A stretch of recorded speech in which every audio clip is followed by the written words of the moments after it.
Hi everyone, I'm Linda from Colorworks Designs and welcome back into month number 3 of Missouri Star Quilt Company's Block of the Month program called Starlight. This month we'll be concentrating on making 3 different blocks, including this superstar of a block that you see behind me, which is the gorgeous 24-inch by 24-inch center block of the quilt. The other 2 block designs play on the elements of this block and are easy to piece and super fun. So if you're feeling a little overwhelmed, I don't want you to be. We specifically designed these blocks to fall in the middle of the program to give you plenty of time if you need it to catch up. You'll have months 4, 5, 6, and 7 to play catch up if you need it before we assemble the whole quilt in month 8. So are you ready to get started? Good. Let's head over to the cutting board and see what we've got. Right, so let's see what's in month number 3's kits. We've got about 3/4 of a yard of our background fabric, which is fabric A, and I've already labeled mine as I've taken them out of the kit.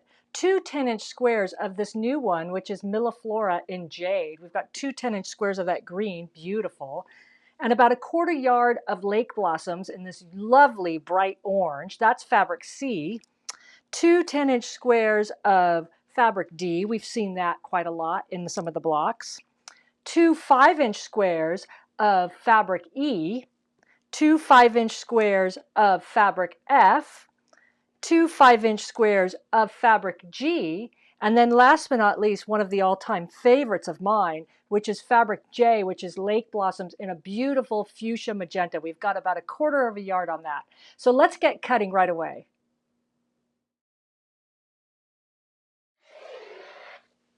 You know, I just want to say that as you begin cutting the fabrics, especially for this month, you might want to read through before you start cutting all the cut instructions. That way you can familiarize yourself with what units are cut from which fabrics. Also, sometimes when there are several cuts to be made from each fabric, I'll make myself a little cheat sheet like you see above me to help me make sure I've got all the appropriate units cut and I avoid miscuts this way. Also, so just jumping in here on fabrics E and F, if you look at the directions, you're going to notice that you have to cut a lot of 1-inch by 1-inch squares from these 2 5-inch squares that are given to you in the kits. And I just want to give you a little tip about cutting those tiny, tiny little squares here. These are going to be the center of those little spool units that we're making this month. But one of the things I find helpful is to extend my ruler above and beyond, up top or below the actual 5-inch square or the piece that I'm cutting. This way it stabilizes the fabric underneath. I do a firm grip right here on the ruler as I come through and I'm measuring 1 inch and I'm just going to cut a 1-inch strip. And then you're going to cut 5 1-inch strips from each one of these 5-inch squares. There is a lot left over, so if you miscut, don't fret. You'll have stuff left over. Now, when you need to cut the 1-inch squares from each one of these strips, again, extend your ruler above and below the actual strip itself and hold tight. And I've got my index finger really tightly down on the ruler right here, and I cut. And that keeps everything stabilized so you'll get a nice clean 1-inch by 1-inch square cut. Now that all our cutting's done, we're ready to separate all the units into the different blocks. Remember, we're making 3 blocks this month. We're making block E, F, and G. Now, incidentally, block E and F have the exact same block in them. I have a sample of it right here on the cutting board. This is the little spool block. And for block E, this is the block, and we'll be making a total of 5 of these little spool blocks. For block F, we're going to need to make exactly the same block, except we're going to be making 4 spool blocks and then snowballing the corner here before we put it together to complete block F. So we need a total of 9 spool blocks in this size. So we might as well chain piece those all together. So I'm going to put all of my elements I need for 9 of these spool blocks on my little paper plate here. Notice I've got it marked as block E, making 5 of those, and block F, making 4 blocks, and I'm going to put all the elements I need on the paper plate. You might have a different system like a zip bag or something similar to keep all of your units separated and organized. So what do we need to make this little block and 9 of these? We're going to need 10 4-inch fabric A squares, 5 4-inch fabric B squares, 5 4-inch fabric D squares. And then, of course, we'll need an additional 18 3.5 by 3.5 fabric A squares. Those 1-inch squares that we cut, we're going to need only 18 of each of these. So this is 18 fabric E's and 18 fabric F squares. And then to snowball the corners for block F, we'll need 2 each 2-inch by 2-inch of fabric G and fabric J squares. All those go together on the paper plate to make 9 total of these little spool blocks. Now it's time to move on and separate the units we need for block G, that superstar of a block, that large 24-inch by 24-inch center block. And if you notice, the spool blocks appear in the corners of this block as well, except they're going to finish in a smaller size. So they go together exactly the same way as blocks E and F when we get to that. So I thought I would separate out those units I need to make those smaller spool blocks for block G first. And what do I need? I need 4 3.5-inch by 3.5-inch fabric A squares. I need 2 3.5-inch fabric B squares and 2 3.5-inch fabric D squares.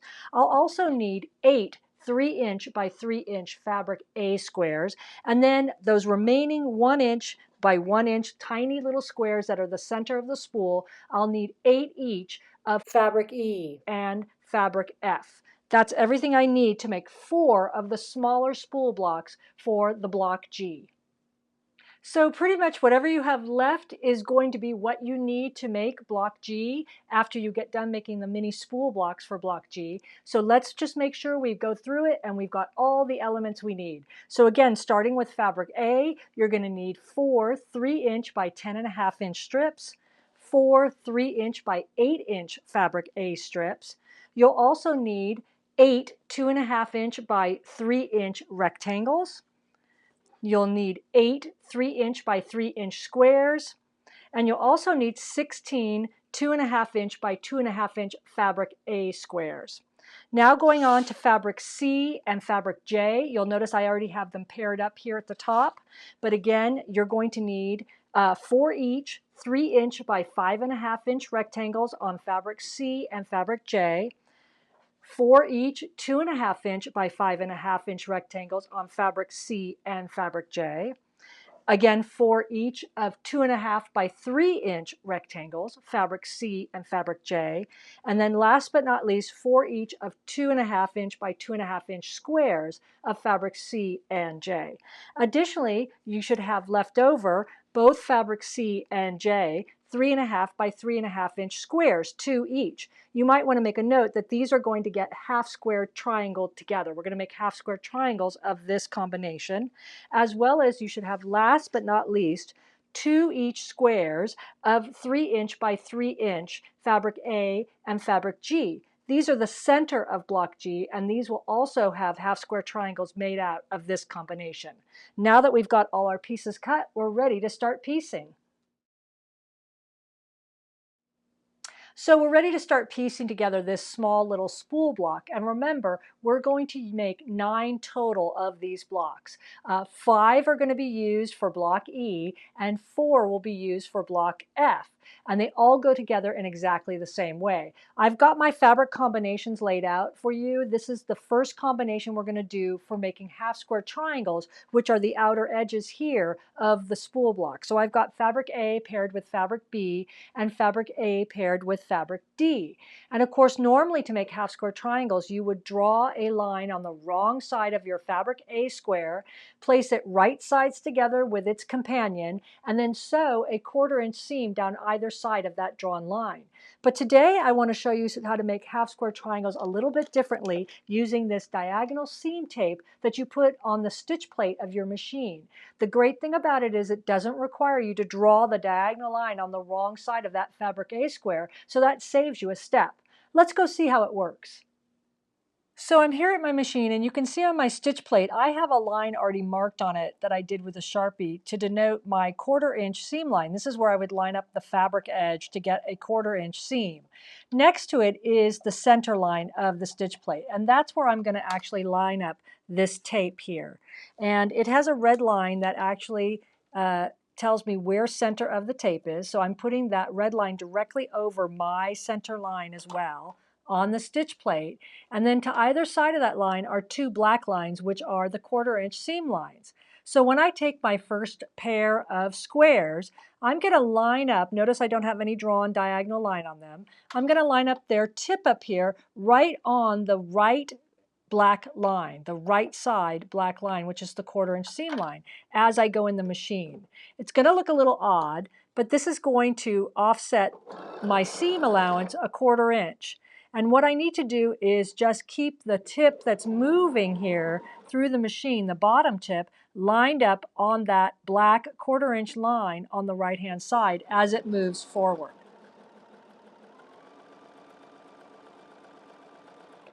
Now if I'm going to come down the other side, I simply cut my threads, flip the square, and again, I line up the tip on that black 1/4 inch line on the right-hand side, making sure that the bottom tip of the square is tracking straight along the black 1/4 inch line on the right-hand side again. And as you can see, I've got two stitch lines that are basically a 1/2 inch apart. But once I cut these apart, that will give me my half square triangles without having to mark the line on the back side. Pretty neat.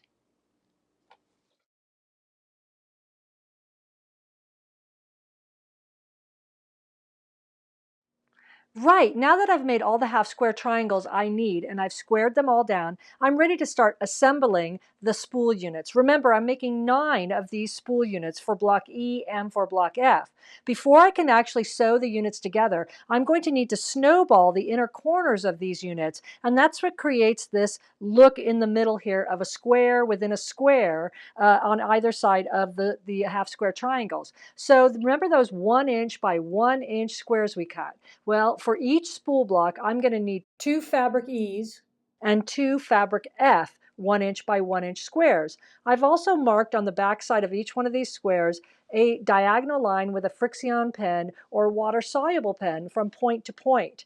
I now need to pair these up with their counterparts down here and actually sew them to the inner tips of these units. So first, my fabric E squares, which are the pink squares, are going to go on the inner tips of the half square triangle units. My fabric F squares are going to go on the black squares on the inner tips. And now I'll head over to the machine and give you a few tips and tricks for sewing these tiny little squares on to the corners. Right, so the key to sewing this little square on into this corner is first you need to align it into the corner. So here is my half square triangle of A and B, and I've taken fabric E, the 1 inch square, and I've placed it right in the corner of the fabric B part of the half square triangle. And I've made sure that this edge here and here are aligned with the fabric B edge of the half square triangle. And again, remember for snowballing, we talked about this, my tip is to sew just above the line. So don't sew right on the line, sew about a hair above this line, just so that when you flip the tip outward, the tip will actually be able to meet this edge here. Start with a leader piece, which is just a scrap piece of fabric right here. Put that in your machine and sew right through it. It's just a scrap. And that will avoid the feed dogs catching your fabric and chewing up the edge of your block here. And when you're ready, the name of the game is to be slow and steady. So reduce your speed if you need to on your machine, or don't have a lead foot. And you just put in the edge of the fabric like so, lifting the presser foot. And remember, I'm going to sew just above this line or to the right side of this line. So again, I'm just going to do it slow and steady, and I've got a super strong grip here with my index finger, keeping that square in place.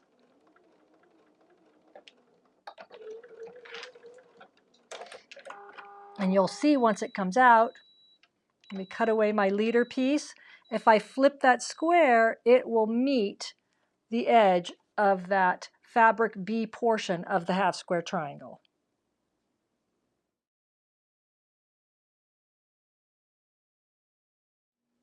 And just remember that after you've sewn the little 1-inch square to the inner tip of the half square triangles or the fabric A square, don't cut away this excess yet.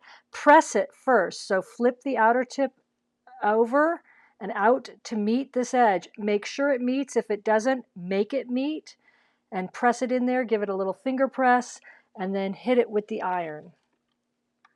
Once you're got it where you want it, then you can trim away the excess fabric behind all of this once you press it over into place.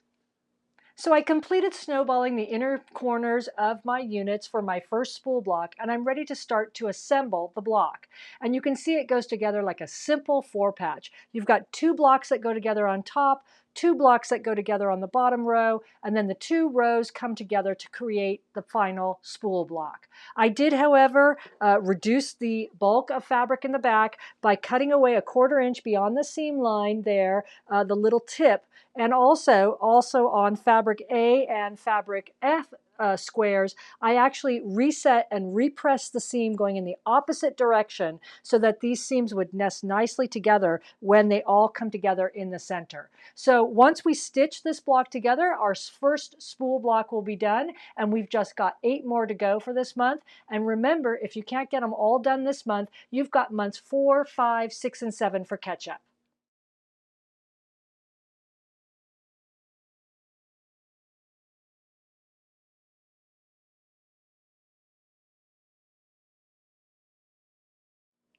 Once you're done creating the 9 spool blocks like block E, you are almost done with block F.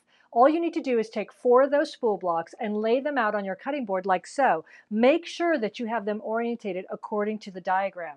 And then it's just a matter of snowballing the center of these spool blocks before you sew the whole block together.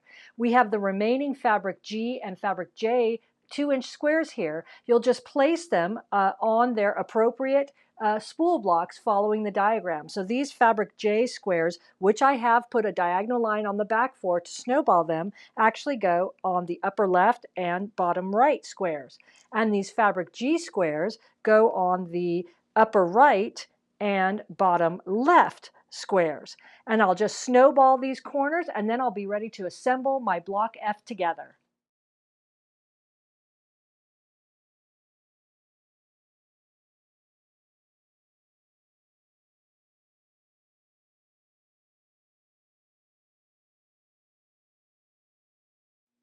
So here are the combinations that we'll need to make the block G. And really what we're going to do is make the small spool half square triangles first. You've got 4 fabric A 3.5-inch squares, and then 2 fabric B 3.5-inch squares, and 2 fabric D 3.5-inch squares. And those will make 4 AB combinations and 4 AD combinations for the small spool units that you see in block G. But while we're making half square triangles and scoring them down, we might as well make the other pairs of half square triangles that we need for this block at the same time. And so we've got our CJ combination. These are 3.5-inch squares, 2 each of those. And you'll get 4 half square triangles that will be a combination of CJ once you make those. And then the center of block G is made from AG, so fabric A and fabric G, and these are 3-inch squares that will get squared down to 2.5-inch. And so we're going to head over to the machine and use that tape method again that I showed you earlier in the tutorial to make our half square triangles.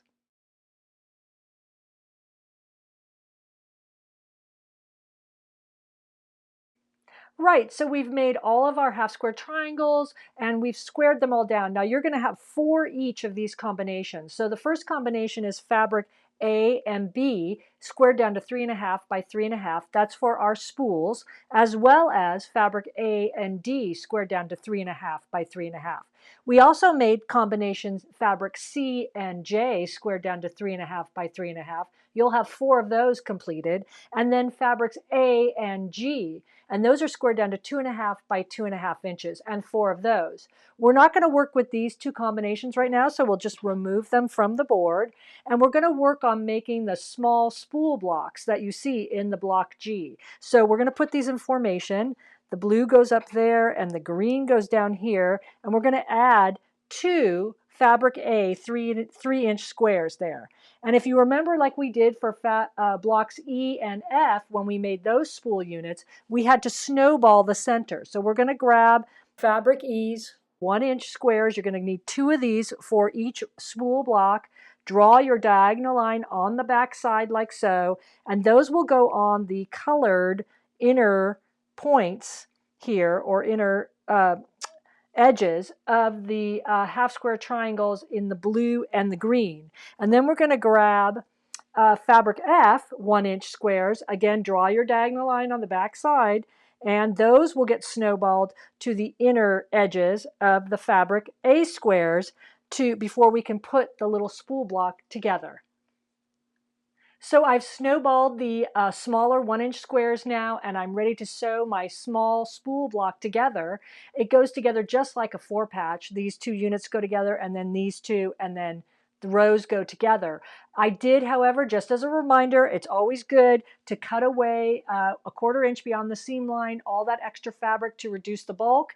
And it's also a good habit to get in there and reset and repress the fabric A squares in the opposite direction, as you can see, so that all of your seams nest nicely together in that center there.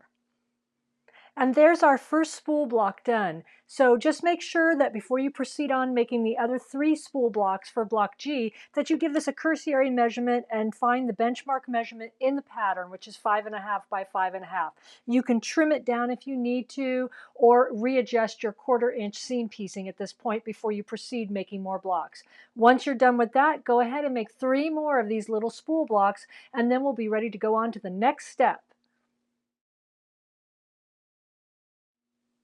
So now we're going to use all those strips and squares that we have left over for block G. And we're actually going to create combinations of fabric C, J, and fabric A. And we're going to snowball squares onto strips. So we're going to create 4 different combinations and make 4 each of these combinations. The first combination I have up on the board here, and I'll put it right up above me as well, is you're going to need 4 of your 3-inch by 5.5-inch fabric C strips, 4 of your 3-inch by 5.5-inch fabric J strips, and then 8 3-inch by 3-inch fabric A squares, 4 for C and 4 for fabric J. Now pay close attention to the diagrams in the pattern of which way you orientate the fabric A square. You're going to want to put a diagonal line on the back or wrong side of each one of these fabric A squares, and then looking at the diagrams closely in the pattern, you're going to place this right sides together. And if you notice on this one here on the top, I'm placing it with the diagonal line moving in this direction. That's because this fabric A square, when it's sewn on, will flip upward, if that makes sense. This is the finished look over here. Fabric J, if you look at the diagram closely, I'm going to place that with the diagonal line running this way. And again, when that gets sewn on, this is the finished one on this side, that will flip downward, like so. Now, I do have a little help with DRIT, directional numbered pins and arrowed pins. These are wonderful, and they're going to keep me on the straightaway to tell me which way these squares are going to flip. And if I bring up one close, you can see it's got a little arrow on the end. So when I pin my square to fabric C here, I'm going to put the arrow pointing upward. Okay? And you can see that the arrow is rather pointing upward to this corner up here. That's going to tell me that I'm going to sew above the line and that this fabric A square is going to flip upward when I'm done with it. And the same thing with the fabric JA combination. I'm going to take my arrowed pin and I'm going to have it pointing downward, like so. And you can see that will let me know that I need to sew below the line, and that when I'm done, this fabric A square will flip downward. So we're going to create, like I said, 4 combinations of each of these, and we'll go on to the next combination. Our second combination is using the 2.5-inch by 5.5-inch strips. So you're going to need 4 fabric C 2.5 by 5.5-inch strips, and I've put it above me, 4 fabric J 2.5 by 5.5-inch strips, and then you'll need 8 2.5 inch by 2.5 inch fabric A squares. Again, pay close attention to the diagrams in the pattern to tell you which way to orientate that drawn diagonal line and where to place your fabric A square right sides together with fabric C or fabric J. You can do this by either drawing an arrow with your Frixion pen on the back or use those directional arrow pins. So for this combination of fabric C and A, I've placed the diagonal line like this. That's because it's going to flip downward, as you can see on the finished one here on the right-hand side. And for fabric JA, I'm going to place this going like that, with the diagonal line going like in this direction. That's so because the fabric A square is going to flip upward. And I'm going to use these handy pins from Dritz as well to tell me which way these are going to flip so I don't have to recall when I get to the sewing machine. Our third combination of CJA strips and squares are above me. We're going to use the 4 fabric C 2.5 inch by 3 inch strips, the 4 fabric J 2.5 inch by 3 inch strips, and then you'll need 8 2.5 inch by 2.5 inch fabric A squares. Again, draw your diagonal line on the back. Pay close attention to the way the diagram has the line orientated and where the square is placed. For this CA combination, I'm going to place my square to the right-hand side, and I know that the diagonal line is headed here, so I'm going to flip upward when I'm done stitching it. For the fabric JA combination, I'm going to go the opposite direction according to the diagram, and the line is headed in that direction, so I would sew to just to the bottom of that line and flip downward. And finally, our fourth combination is simply the mirror image of combo number 3. So we're going to need 8 of those fabric A 2.5 inch by 3 inch strips. You're going to need 4 2.5 inch fabric C squares, 4 2.5 inch fabric J squares. And the fabric C and J squares are the ones that are going to be snowballed onto fabric A. So again, you're going to need to put your diagonal line on the back, draw it with a Frixion pen or water-soluble pen. Pay close attention to the diagrams in the pattern for which way this is orientated. And so we're going to place fabric C square on top of fabric A. It's going to flip upward as the finished one shows on the right. And the same thing with fabric A and J going in the opposite direction. We're going to snug it up to the right-hand side here, and it's going to flip downward. Now we've got all our combinations together. We just take everything over to the sewing machine, and you can chain piece these all lickety-split.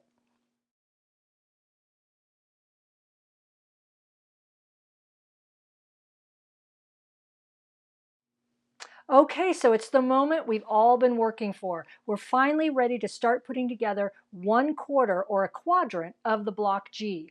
So just know that block G is made up of 4 quadrants that are exactly the same layout, and then you rotate each quadrant 90 degrees to complete the block. I've got one of the quadrants right down here on the cutting board with me, and I've got the diagram right above me so you can see what letter corresponds to what unit. Just follow the directions in the pattern, take your time sewing pieces together, and make sure that you pay special attention to the pressing arrows. All of those arrows and all of that pressing has been worked out for you so that when you rotate the quadrants, the seams will nest nicely together when you complete block G. Let's get started sewing this quadrant together.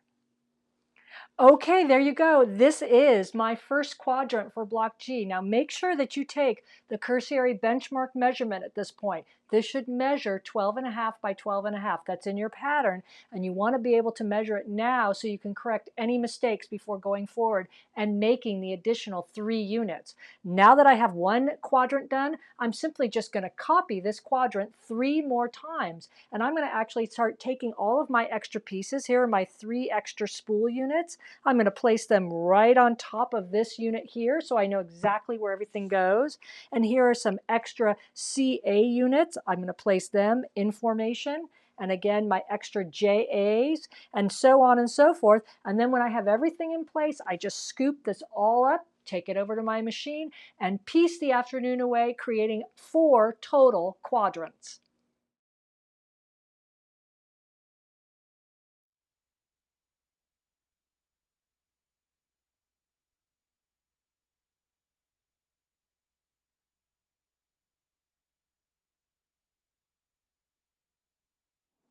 So I really enjoyed stitching alongside with you guys this month. And if you need extra time to finish up this month's blocks, you have got it. And until then, I will see you next month for month number 4, where we'll have new blocks to stitch up. Happy coloricious quilting, everybody.